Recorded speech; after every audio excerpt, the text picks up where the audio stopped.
buy or lease rules in the morning. Welcome, B-Movie fans, to another B-Movie interview. I'm Paul. And I'm Corey. And joining us today are three of the creators of the Christmas-themed horror film Good Tidings: Stuart Jopia, Stuart Bedford, and Giovanni Gentile. And they are here to talk about their film. Guys, welcome to our show. Hello. Thank you. So How's it going? Good. Pretty good. How are you guys? We're good, thank you. Yeah, good. As I say, recovering from Christmas. Recovering from making a Christmas movie and from Christmas. Speaking of good Christmas, your movie is called Good Tidings. Is this the first film that you three worked on together? Yeah, as a group, yeah. It's the first one. It's the first feature. We've kind of done shorts here and there together as well. And Stu Jopia and I have sort of worked. We've sold a couple of scripts. We've worked on a couple of films that weren't ours, but this is our first feature that we've done under our own banner. Very cool. Did you guys originally plan Good Tidings to be a Christmas-themed slasher, or did you just kind of have an idea for a horror slasher and the Christmas theme kind of came together? I've always wanted to do a Christmas horror movie. I adore them, and when we kind of wanted to do a feature, I kind of put the idea of a possible could we do a Christmas movie. And it all kind of came from the location that we got of the courthouse, to be honest. We got that location, and that sort of led us into wanting to do, what ideas, what things could we do in this courthouse? What could we do? And we kind of came up with the idea of wanting to do a siege-type movie, and that led us for me to go, please make it Christmas. And we sort of, kind of was born from there, really. Yeah, it was really the Santas, actually, I think, that kind of sort of started our imaginations going. Stu J kind of, as he said, he loves Christmas movies, and he's always wanted to do one. He watches so many Christmas horrors every year, and same for me, really. So he brought us. He kind of came up with this idea of these Santas, and as I say, yeah, it was really the location. It was almost like, okay, we've got these Santas. Then we kind of secured this awesome location, the courthouse, and they just mashed together really well. But when we saw the Santas for the first time, it was just obvious they were going to pop on camera. So it wasn't much of a sell from Stu, to be honest, because as soon as you kind of see them, I was like, oh yeah, this is going to be cool. So I would say we kind of did start out with Christmas in mind, to be honest with you. I reckon so. Yeah. Defo. But yeah, once that first photograph that we did, the still of the three Santas, that was the thing that did it. That we kind of went, okay, these look awesome. This is going to work. So let's move on with the sort of whole Christmas theme and work on that.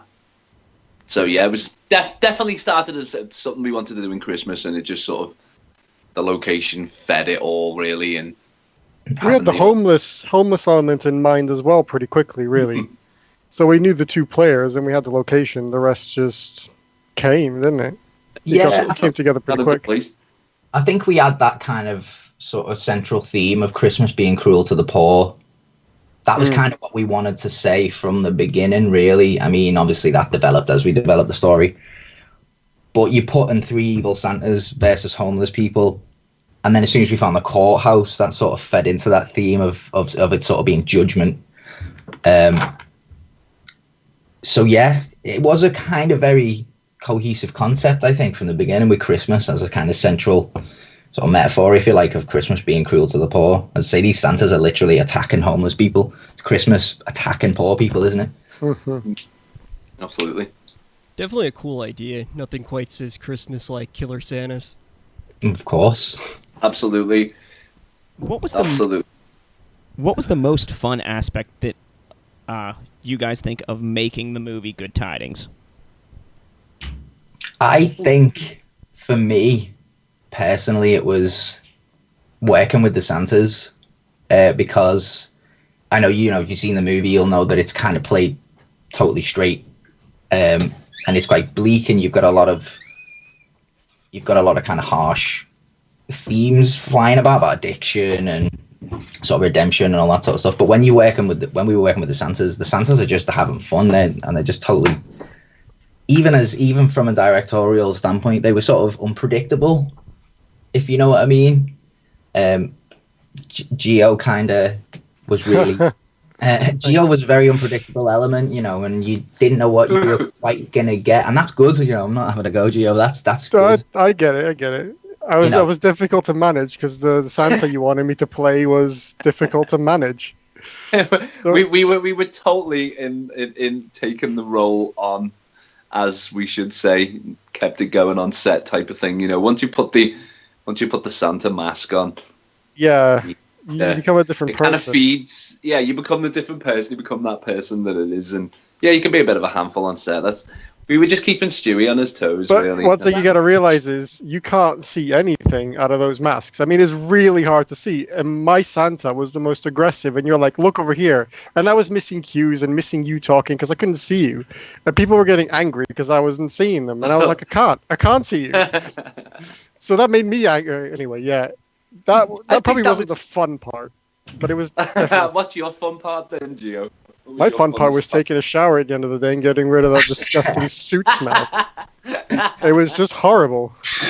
But yeah, it was. I think the Santas definitely sort of, as characters, even had the most fun. Yeah, I agree. I definitely agree with that. Definitely agree. So I mean, that was the. We were pretty much. We were on set pretty much nearly like every other day. We would be on set. You know what I mean? And you were just putting that horrible costume on that was just covered in the worst blood and horrible. That mask is plastic as well, so as soon as you sweat, it just sticks to your face, and it was. But I did not mind getting up at 6 a.m. and going and putting it on. So that's definitely probably the funnest part for me, to be honest. Definitely the funnest part, playing one of the Santas. Mm-hmm. Definite. Sounds like it. That actually leads into our next question. We have to ask of Stu and Giovanni, what was it like playing these psychopathic, serial-killing Santa Clauses? It definitely looked like it was probably a lot of fun, but was it difficult kind of playing characters that didn't talk, or did that make it easier, or just kind of like playing silent characters? What was that like?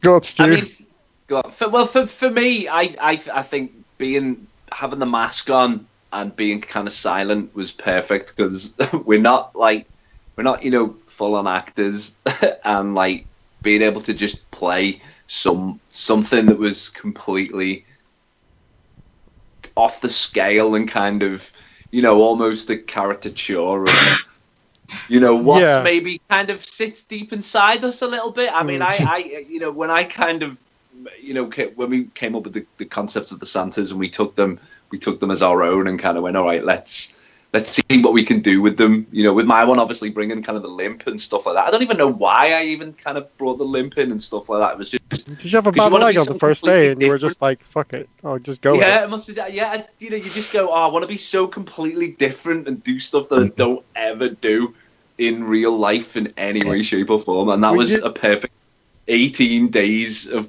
playing this crazy Santa that. Once you've seen it as well, it's kind of the Santas have got their own little personalities, and that's bringing that to each of our characters. I think was a massive detrimental part of this movie, and a lot of it, because we were under a lot of, we were doing everything really quickly, and we didn't have a lot of time, and we kind of didn't do a huge amount of tests with the Santas. I think Stewie put a lot of faith into what we would turn up with. I knew you guys had clear ideas of what was going on. You could see. I had a clear idea of the Santa at first, but then when I think that is not the Santa that came out. But it's one of them, isn't it? We sort of let those Santas naturally evolve, appear, if you like, and evolve, and I think that really worked in our favor, because as you say, with that limp, Stu, we had that limp sort of in the early tests, and we were kind of, and there was something that sparked in my mind then about going, Curly's the kind of vulnerable one. Curly's going to be the one with the sort of The vulnerability side to it, yeah, I remember. He's got the arc. He's who you, out of the Santas, who you sort of empathise with in a little bit, in a way. And I think even early on with that limp, that kind of fed into that. It gives it that sort of instant kind of, okay, why, you know, he kind of gets slapped around a bit as well, you know? Yeah, and Mo is the alpha male with big, broad, sort of powerful, and Larry was the animalistic one, the more like maniac. Knuckle dragger, if you know what I mean. Card. Yeah. You kind of knew what Mo was going to do. You knew what kind of Curly was going to do, but I liked... And we had this idea of going, okay, like, Mo is going to be kind of the big guy that kind of does all of the planning and the moving people around. Curly, who Stu played, is going to be the guy who you really only see in the sort of hostage room. But Larry's the dude who can kind of show up anywhere at any time. Yeah, he's the... you know, he went where... Michael pops up in places and has people laugh and does horrible things and is the quite cruel one of the three, I'd say. Yeah, so works like perfectly for me. Kept on a kind of short leash by Mo in a way. I like the fact that they're all named after... Sorry, go on. Sorry about that. Yeah, I like the fact they're all named after the Three Stooges. I thought, like, because you don't really hear their names in the movie, but reading the credits, I'm like, oh, cool. It's if the Three Stooges became Santa Claus and went on a murder spree. That's pretty neat. No wonder they got taken off the air. Yeah, it sort of came from a short story I wrote a while ago about a bank robbery where the guys were wearing Three Stooges masks, and I always really loved that idea of... It was kind of Point Break-ish in my original sort of short story. But then when we were writing this, I was like, wouldn't it be cool to kind of like sort of emulate that Three Stooges dynamic in a way? You know, so you've got Larry and Curly kind of fighting each other and Mo kind of slapping them about, but ending up getting involved in the fight sort of himself. But let's push that to the fact that they're like crazy murderers. You know, so that's why Mo's always booting Curly, and you know, Larry's always giving Curly shit, but sort of like cowering to Mo. Yeah, we kind of copied the dynamic, I suppose, really, but it worked out. It's a homage. It's good because you don't absolutely, you don't, as you said, you don't know that until the very last. Yeah. The credits are rolling, you go, okay, haha. Cool, all right. You've and then if you watch it again, but it plays and it works. Yes, that's what I mean. If you watch it again, knowing that, you go, oh yeah, there's that like that's okay, there's this sort of, yeah, absolutely playful and sort of a bit crazy. You know what I mean? But I think it worked as just, you know, they are these kind of killers that you don't see anyone's faces, but you still get, and they don't all feel like the same person.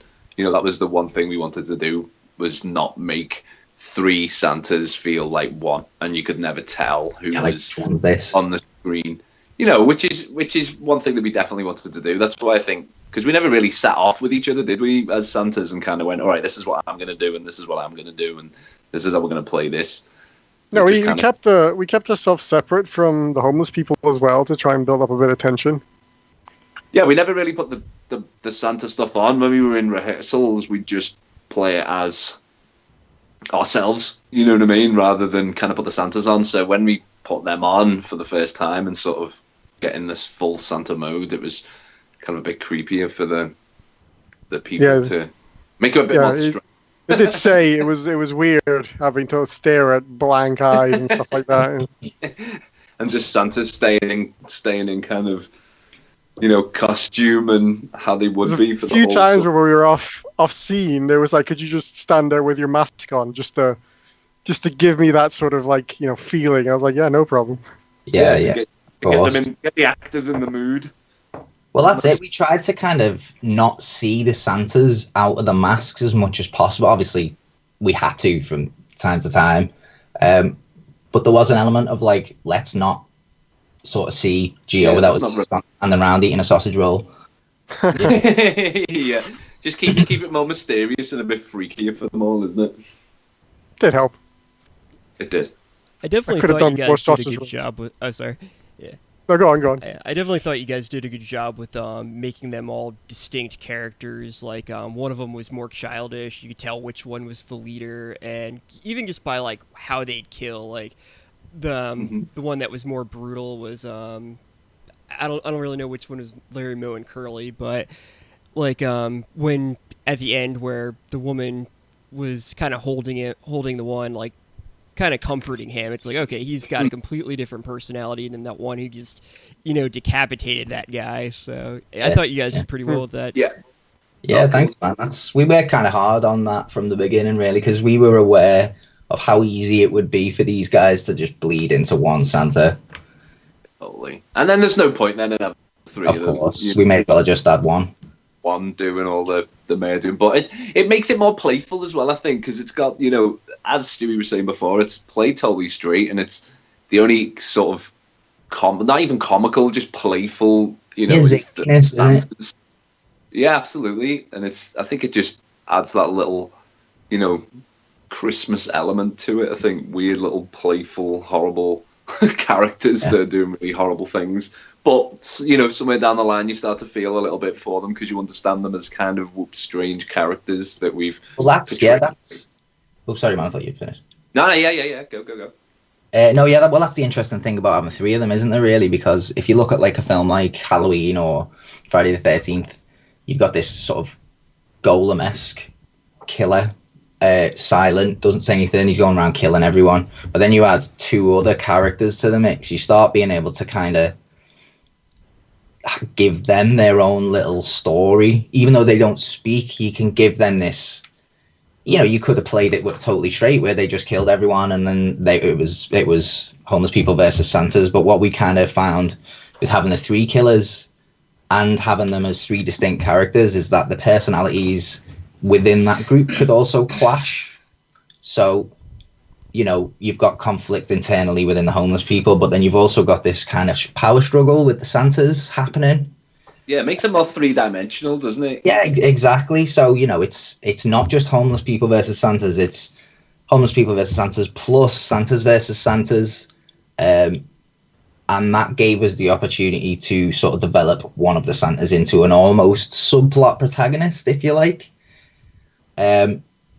Which, obviously...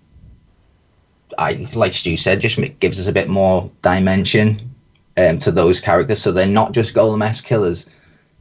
We're referencing all those awesome slasher movies that we love, but we're also able to make you feel for one of our characters, hopefully, for one of the Santas, and that just adds a bit more. We were kind of thinking.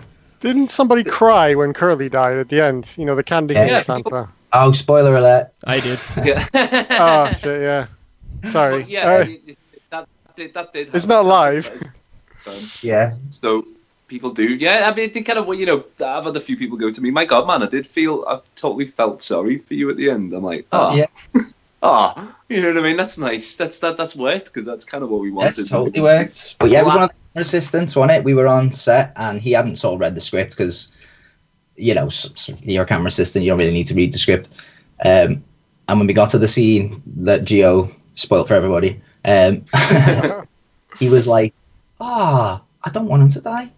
I was like, that's awesome, man. I like that. I was the Santa and I wanted him to die because he's a monster.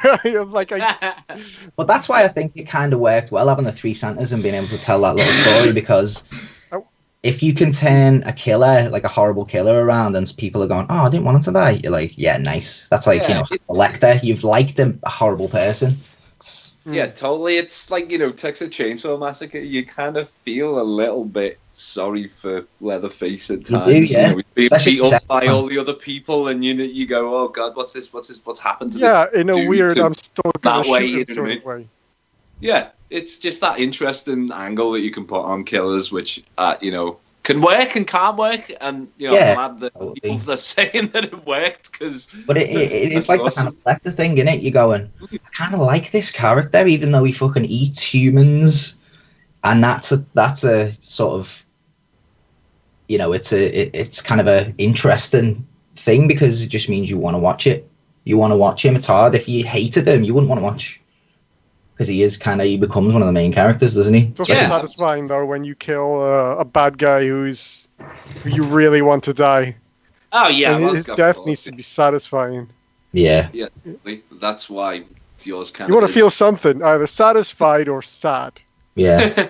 Well, that's it. Feeling something is at least, you've created something that people care about there, and that's the main thing when watching it.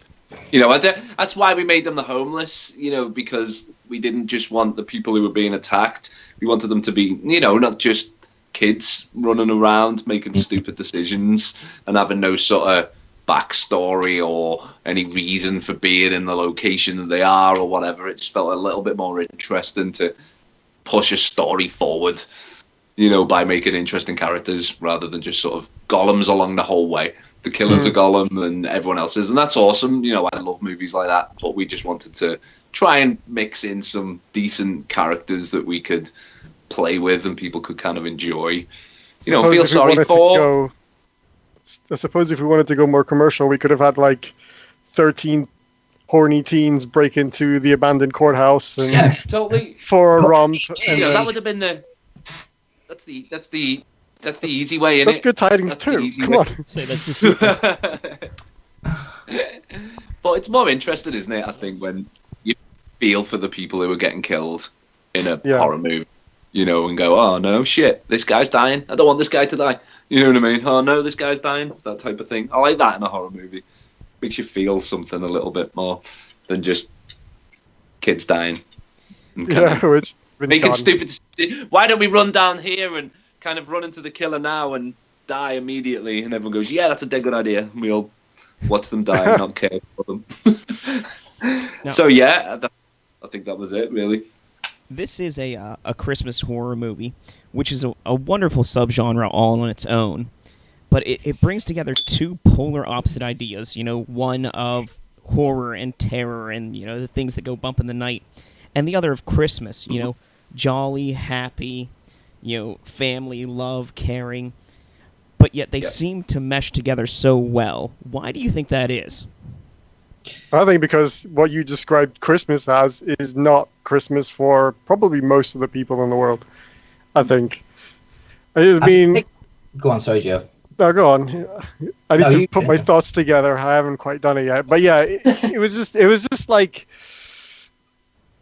people always assume Christmas is a happy time, but it's not for a lot of people. And I think to an extent we kind of know that. And that's why we used homeless people.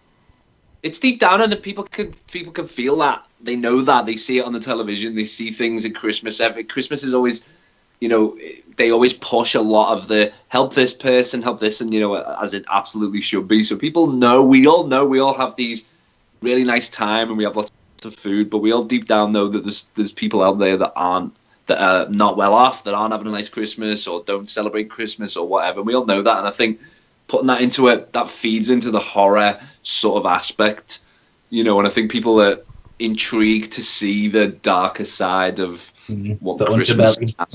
What is Christmas for like poor homeless people? It's just the same time of the year but cold. That's it. And that in our characters they've done something to get themselves out of that. They still get shit brought down upon them by these Santas. They've brought themselves, as the line in there.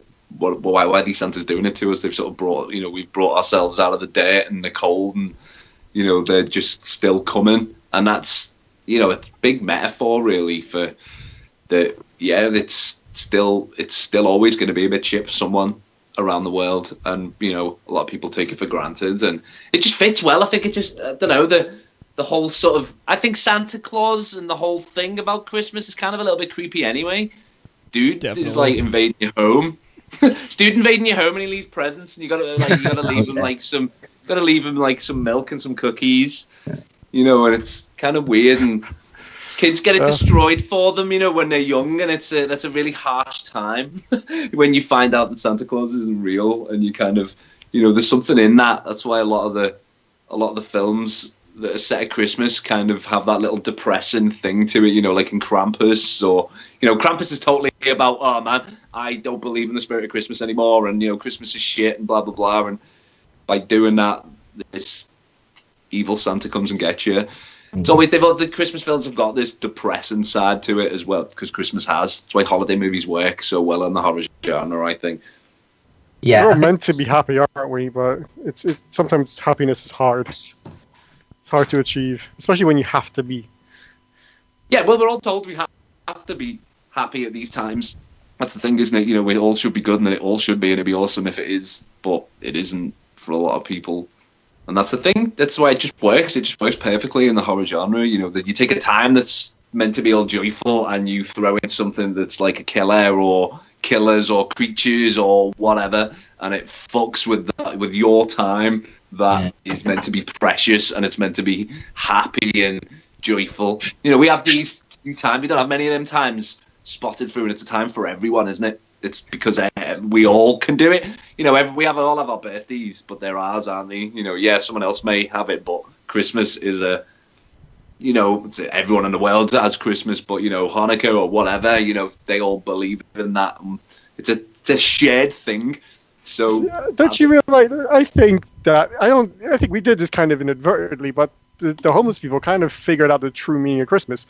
They don't really have stuff. They got very few things. They've got garbage food, yet they're probably having the most truly happy Christmas, because comparatively to where they were, they're somewhere really good right now. They're thankful, aren't they? Yeah. So you know, yeah, exactly. I mean, thankful. It's what I know you were going for it, but to me, I didn't really click until kind of recently when I was watching it again. I was like, yeah, their spirit is kind of more pure than ours. We need stuff and socks for what they've got, which is finally some warmth and some food. And you know, I think the idea of there's something about horror and Christmas, because of them being so polar opposite in terms of like imagery. It's like I'm going back to Hannibal Lecter again, but in that scene in Silence of the Lambs where he escapes and there's classical music playing over this scene where he's really brutally murdering gods in horror movies. There's something about the juxtaposition. Yeah, almost poetically, like he's exactly. It like adds an extra, orchestra. Like, of course, it's almost like this is his conductor. Orchestra. He's a conductor of murder, and that's what we did a couple of times with sort of Christmas carols. For example, there's a torture scene which God Rest You Merry Gentlemen's playing over.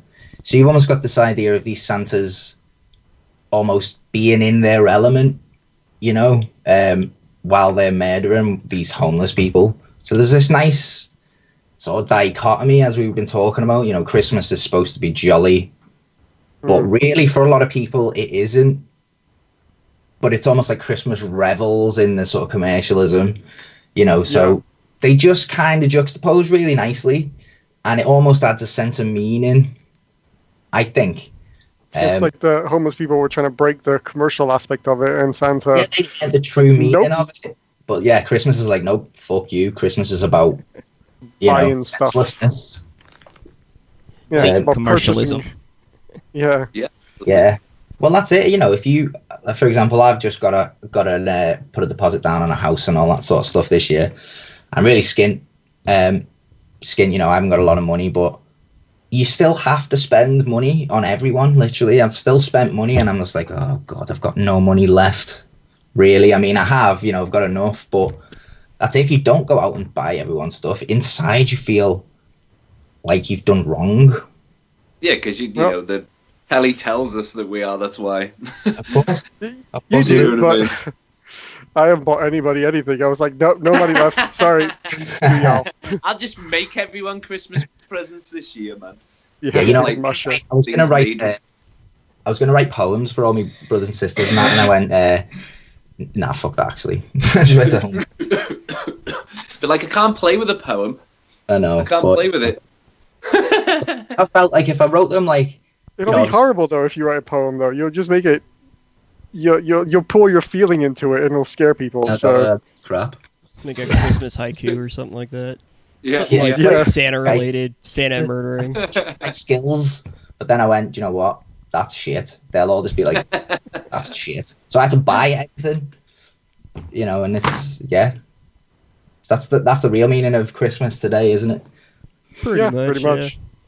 Yeah, when I was watching Good Tidings, actually, I kind of had the say. I kind of saw what you guys meant with the kind of like the real meaning of Christmas versus the materialism. Like you had the homeless people, especially the main guy who went out of his way to help these homeless people, these former drug users, and then you had the Santa Clauses who just wanted to kill people to like feel good and everything. So you had somebody who was basically really altruistic versus these murderers who basically just wanted to sate whatever need and feel fun no matter what. Very selfish. Yeah, kind of. It's like no matter like what the cost was.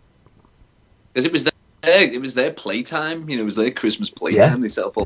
They bring their toys and they're having lots of fun this Christmas. You know what I mean? By messing with these guys throughout the whole film, and that's kind of a strange thing to bring into a movie, you know, that they're sort of fun with it. You know, you don't really get that. You know, you see Michael Myers. I don't know if he looks like he's having fun, but you never quite tell he's having fun murdering everyone. You know what I mean? I think Michael Myers is more like he's got a need to do it. And he can't stop. He has to. He's angry. It's like a force of these nature. guys have made this decision to follow them and go in there and when you need to kill, but you don't enjoy it. It's one thing, but when somebody does it purely for like the joy of it. Yeah. It's not even sexual. It's more like, let's do this. It'll be a crack, innit?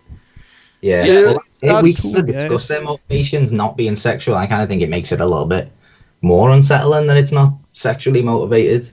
You know, there's that bit where Mo is going to pick a victim and he goes to pick Roxy, who's the drug user, who's one of the other main characters. And sort of Curly's developed this connection to her, so he jumps in the way and Mo makes a conscious decision to take someone else. So that was kind of like us going, these guys are capable of acting with passion to each other. I think with Mo, it's more like he couldn't be bothered. You know what I mean? It was unimportant as long as he got somebody. Yeah. But Curly had this sort of childish feeling for, you know what I mean? Like he's like a sort of mother figure, but not quite. Like he's confused, really, isn't he? He doesn't really. It's not like I'm in love with her. No, but that was the opposing sort of conceptual charge, if you like, because we had this sort of father-daughter dynamic between the main character and the drug user, and then we sort of flip that when she gets taken hostage, and you have this kind of mother-son sort of dynamic developing. It's kind of like contrasting with the main plot.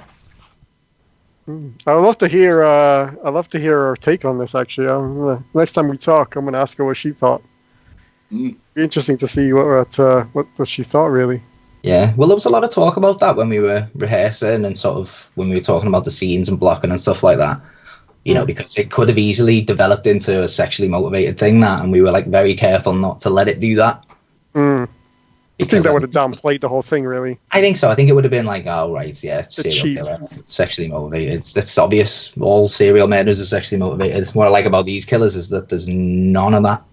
That's why it's like, you know, it makes it more of a twisted sense of humor, I think, that runs through that via it being that way. You know what I mean? That plays their humor. They want, like when Curly is doing the, there's pasta parcel in there, and there's all sorts of traps set up, and it's got that sort of Home Alone-ish kind of feel, but a reverse Home Alone. But yeah, they're essentially just having fun. It's their Christmas. They want to have the fun, and they are for most of it. You know what I mean? And then adult 12-year-old. Yeah, absolutely. They've just come in to go, all right, we're going to disrupt these guys having fun and have our own. Lock them in and spend a day on Christmas Day having torturous games with a bunch of people and make them gutted that it's on Christmas Day, really. Yeah. What movies inspired the creation of Good Tidings? Die Hard, I think. There's a lot of Die Hard. There's definitely a lot of Die Hard in there. Good bit of Die Hard. Structurally, I mean, I watched Die Hard the other day. For Christmas, I was saying, who doesn't watch Die Hard for Christmas? Yeah, I mean, bad people. Absolutely. But I mean, structurally, it's very similar. It is. It is. I mean, I love Die Hard. For me, is literally like one of the first Christmas films that gets watched on the list. You know what I mean? And I love. I mean, we sort of had a bit of a Assault on Precinct 13 vibe going on as well. That was something that we wanted. It was obviously a siege movie, and we wanted to kind of. That was a big jump off point, wasn't it? I think when we were writing it, was Assault on Precinct 13. A lot of John Carpenter stuff. We tried to make it feel claustrophobic without it being too repetitive. It was hard to do. I think we pulled it off, really. There's definitely a lot of Deadly Night in there. We obviously took cues from all the awesome Christmas horrors that we love. Yeah, picking the kills and stuff like that, making them Christmassy. As I say, we watch these movies all the time. It's got a bit of Texas Chainsaw Massacre in there for me, definitely. There's some twisted family dynamic. Yeah, definitely. That's just few. When we write it, we sit down and watch like kind of lots and lots of the movies that are kind of like that. That are along those lines. So we kind of have a lot of influence. There is quite a lot of influence and like a homage. But yeah, bits of Home Alone, bits of Silent Night, Deadly Night, bit of Texas Chainsaw Massacre. Bit of Stage Fright, bit of any of the 80s and 70s sort of exploitation slashes that we love, but obviously we wanted to kind of make it slightly different and kind of weave in the characters, and obviously the characters from the bad guys that you don't often get, and sometimes you're kind of like, I'd love to know what the kind of a bit more about that killer or something like that, you know what I mean? But yeah, mostly we'd watched a lot of 70s and 80s exploitation slashes. But I think Assault on Precinct 13 was definitely a big jumping point for having, we had the cells, we had this one location that people are trying to get in, when they're having these guys off. So it's got that kind of 70s feel that we always wanted to keep through, didn't we? Mm-hmm. Yeah, I mean, that was from the start. We said this is a 70s exploitation movie.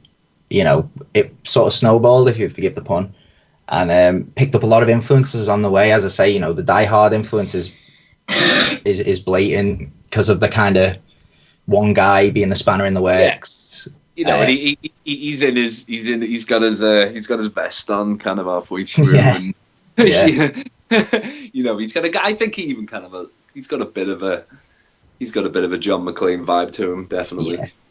But then, like as you say, the assault thing came in. That was a big part of it, and yeah, it picked up a lot along the way.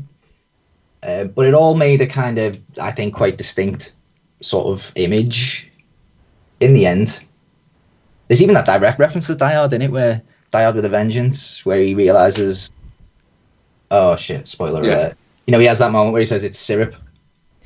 Yeah. Oh yeah. It's the syrup moment. Yeah. That's that. I didn't even clock that. How did I not? Yeah, man. Totally. Because once we realized structurally, it was like, quite. Because I also think Die Hard's one of the tightest scripts I've literally ever read and ever seen. There's no wasted time. Even the moment where he's like, take your shoes off and ball your feet, and that leads on to being in barefoot throughout the whole movie, and you go, oh my god, man, he's doing all this in bare feet. It's like, it's a perfect script. It's got everything, that movie, man. It's got everything. Yeah. Like all the characters, man. They don't make movies like that anymore. All the side characters, like Al and what's the driver? I can't remember what the driver's called. Argyle, man. And Argyle. All these side characters have detrimental bits to the plot, man, and it's amazing. You know what I mean? The whole structure, and you're in there for like 2 hours, and you're like, "This is the greatest thing ever." Yeah, it's not Christmas until you see him fall out the window. That's the moment that Christmas comes. Yeah. So as soon as it went, oh my god, yeah, I'm going to write a Die Hard reference in, and that was the syrup line. So what qualities do you guys think make a great film? And could each of you give us an example of one film you think is great, other than Die Hard, as we've already found out is one of the greatest movies ever? Oh, definitely. It is great. Who wants to start? I don't know if I can answer that, because like it depends how I feel. Like one moment I'll be watching one thing, and the next day something will have happened, and I'll need to have watched a completely different film. And the previous film, I'll be like, no, I can't do that right now. So you got to come back to me. I got to think about it, and it'll depend on how I feel right now. I think I'll go with what I've gone. I don't know. I think for me, as we're writers and we like characters. I think having a movie with great characters, people that you can relate to, people that you feel things for when you on their journey. Because at the end of the day, a movie is it's a journey, and it's a journey that we probably all don't live very often. That's why we watch horror movies. That's why we watch sci-fi movies. That's why we watch things that make us feel something different. And characters for me is a strong part of that. So I think for me, The Goonies is one of the greatest movies ever made. I fucking hate that movie. I love that movie. What's wrong with you? You hate it? There's something wrong with him. I think it's because I didn't see it till I was in my 20s, and so many people hyped it up so much that there's no nostalgia in it for me, and I think that's the issue. I get that. That is totally my game. That is totally my game. I watched that as a kid, probably around their age, and you kind of, you watch it continually. And I love the kids. I love each and everyone, all their little characters that they are, and the mission that they go on and that. But yeah, I totally get that, because I know people who've seen films that I love, and I'm a lot older than a few of the people that I know. So I've watched it when I was a kid, and people go, no, but I've watched that as an adult and I didn't get it, or I didn't have that thing because it's not nostalgic. And I get that though. But yeah, for me, Goonies, man, it just makes me feel good every time I watch the Goonies. I work with kids, so to me, the characters in the Goonies are just really annoying. I want to leave work at work. I can get that though. I think for me, what makes a great movie is sort of like substance, if you know what I mean. So let's just pick an example of Dawn of the Dead. Something in there that kind of social commentary. It's a movie that you can watch the story, and you can you've got a plot, you can watch it unfolding, and then that's the story. But underneath that, there's something of substance. There's a metaphor. There's some, obviously it's the simplest one I can think of, Dawn of the Dead. We're all zombies anyway. We're all consumers. We flock towards them all. That's just what we're programmed and ingrained to do.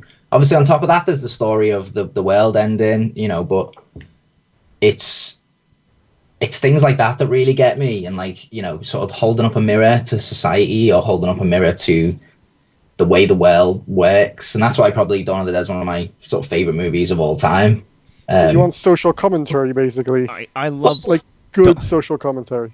I love Dawn of the Dead, for those reasons, and also because I live about 20 minutes from Monroeville Mall, where the movie was filmed, and I've been there countless times, and it is totally unrecognizable today as what it was. Sure. All the stores that were there when the movie were filmed are gone. The last thing actually that was taken out of the mall was the J.C. Penney's. Wow. That was so integral to the movie. But there's also a lot of racial undertones, and there's so many layers to that movie. Of course, I mean to all of Romero's sort of original three, it's just the stuff there to go back and think about and see again, and there's more realizations to have about it every time. And for me, that's all my favorite movies have that. Don't get me wrong, if I see a movie that hasn't got any sort of social commentary in it, I still enjoy it. But I think all great movies should have a sort of undercurrent of subtext, which is what we tried to do with Good Tidings. Don't get me wrong, I'm not comparing myself to Romero or anything like that, but we didn't want it to be just purely surface level. We wanted to have something underneath that people could go, oh yeah, I see what you're trying to say there. So yeah, for me, that's what really does it, is a bit of substance, a bit of subtext, and nice little bit of social commentary.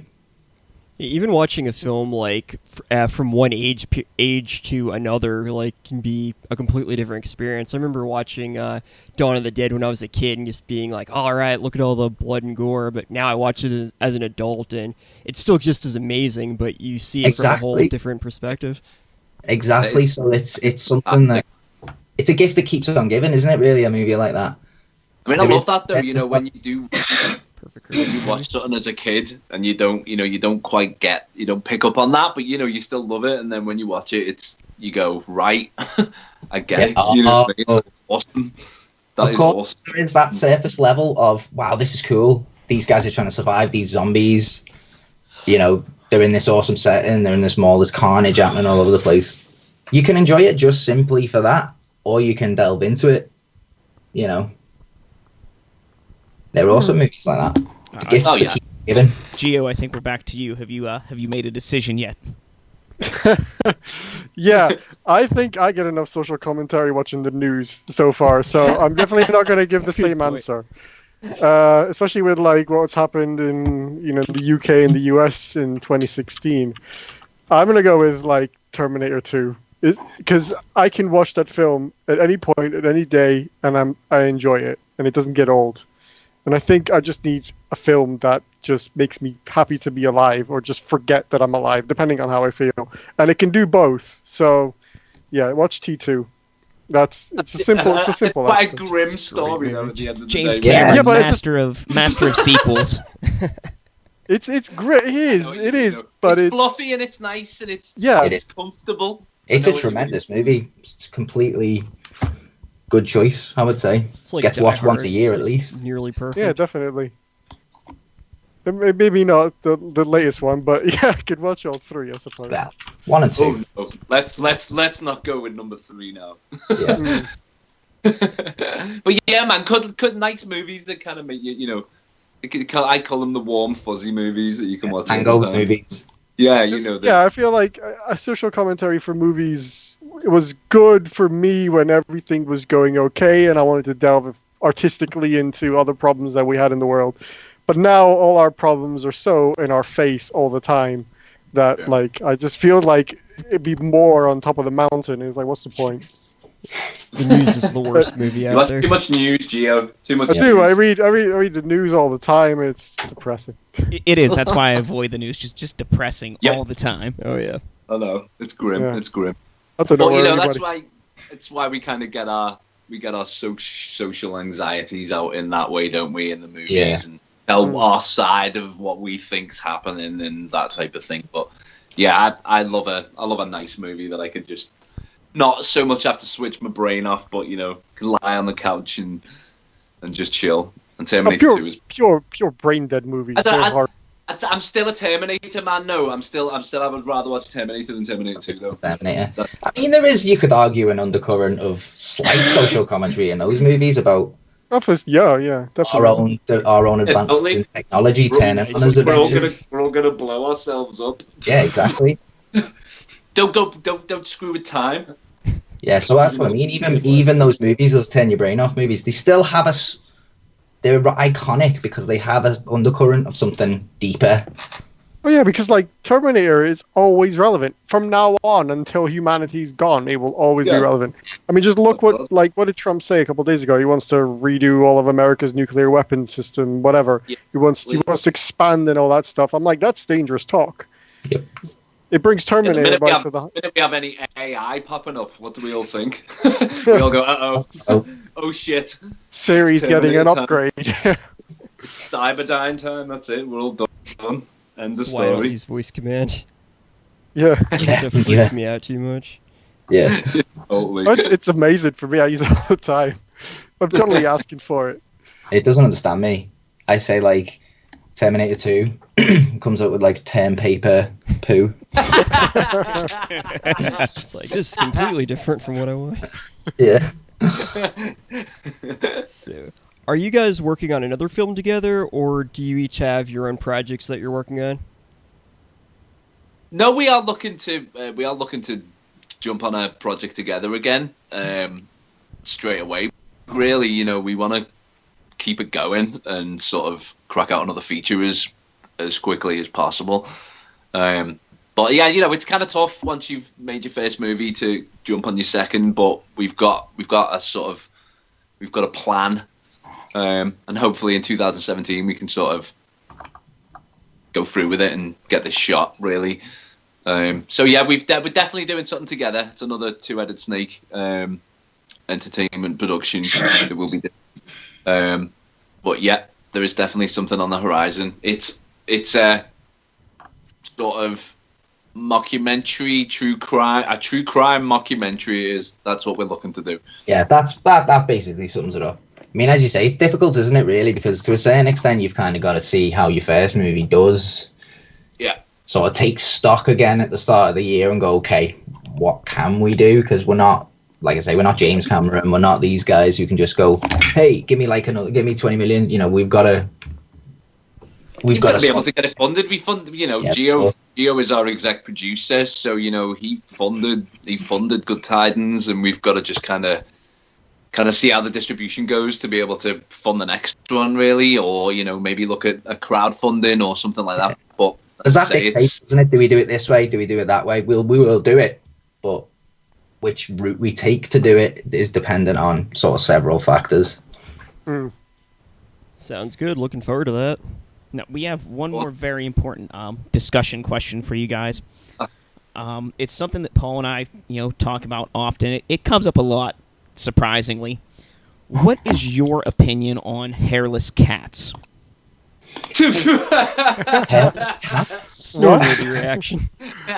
They're kind of scary. They kind of scare me. They're a bit weird. I prefer hair.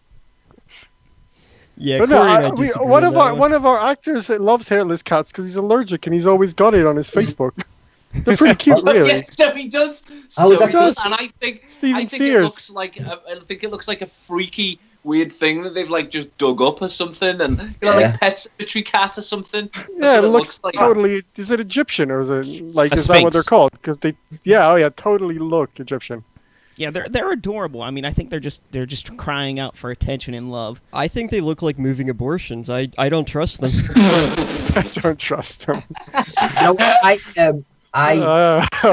Wow, these cats look kind of strange, but I got with a girl. She's actually sat over there at the moment. Who had this sounds a bit mad. She's got a hairless rat called Bo, and it's the cutest thing ever.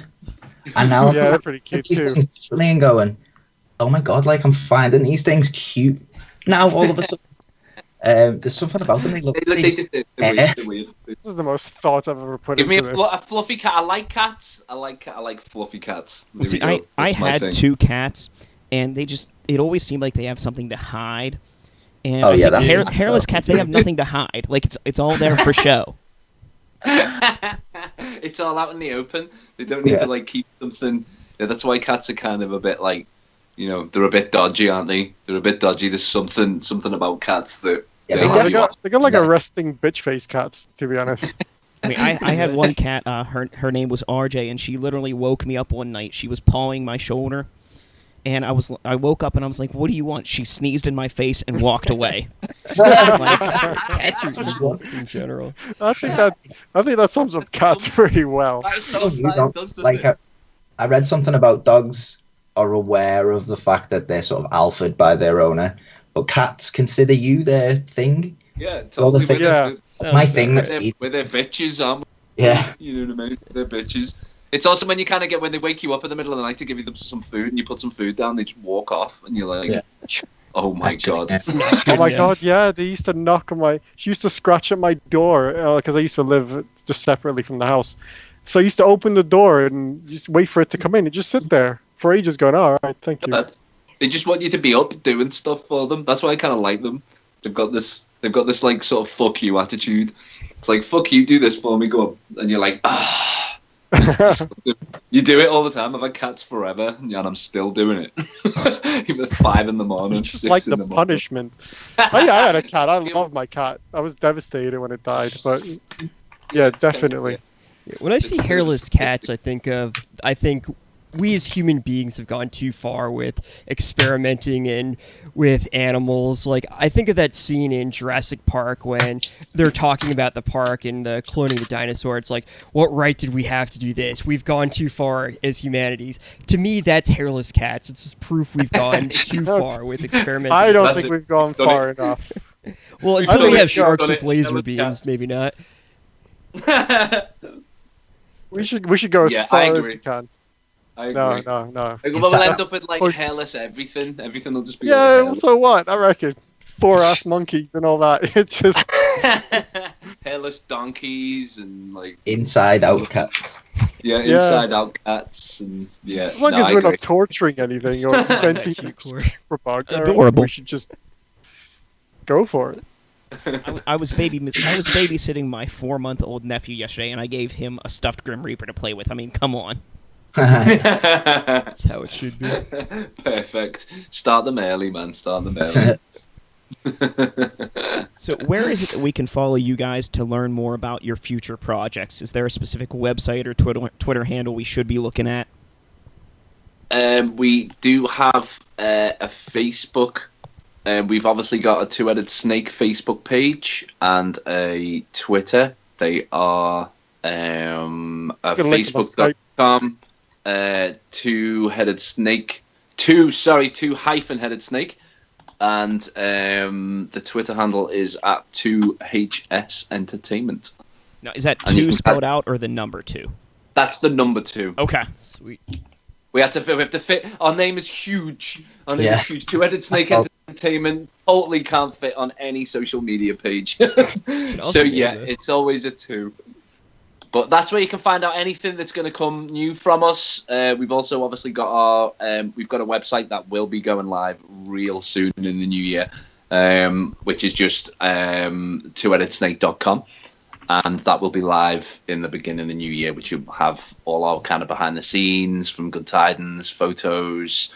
We'll have all our shorts on there. So you can catch anything, any news updated on the website. And Yeah, we should send you guys our. We'll send you guys our links that maybe you can like sort of paste in where this is going up or anything like that. Definitely. Yeah, we'll have to follow you guys and learn more about what you guys are doing in the future. Nice, man. Excellent. Nice. Thanks. So, Thank you very much. no problem. You heard it here, folks. Good Tidings, a film about 3 serial killer Santa Clauses by Jopia, Stuart Bedford, and Giovanni Gentile. Guys, thanks for joining us. It's been a really fun show. Cheers, man. Thank you. Thanks Thanks for having coming us. on. Oh, one quick thing I forgot to ask. Where can people watch Good Tidings? It's only on North American distribution at the moment, but you can catch it on Amazon Video, Vudu, Google Play, Xbox Network, and iTunes. Sweet. So if you haven't watched it yet, go out and do it. It's well worth the money. 'Tis the season. Nice. Absolutely. Thanks, guys. Nice one. Cheers. If you have an independent film you're working on and would like to discuss it, you can email us at bmoviebros@gmail.com. You can follow us on Twitter at bmoviebros or my personal Twitter at bmoviepaul. Don't forget to listen to our podcast. We review a different B-movie each week. New episodes every Friday on our website, bmoviebros.com. If you have a movie you'd like us to review or any additional comments, feel free to leave a message below. This has been another B-movie interview. We are the B-Movie Bros saying, be brave, be alive, and be back next time. Jag rånar inte. Och sen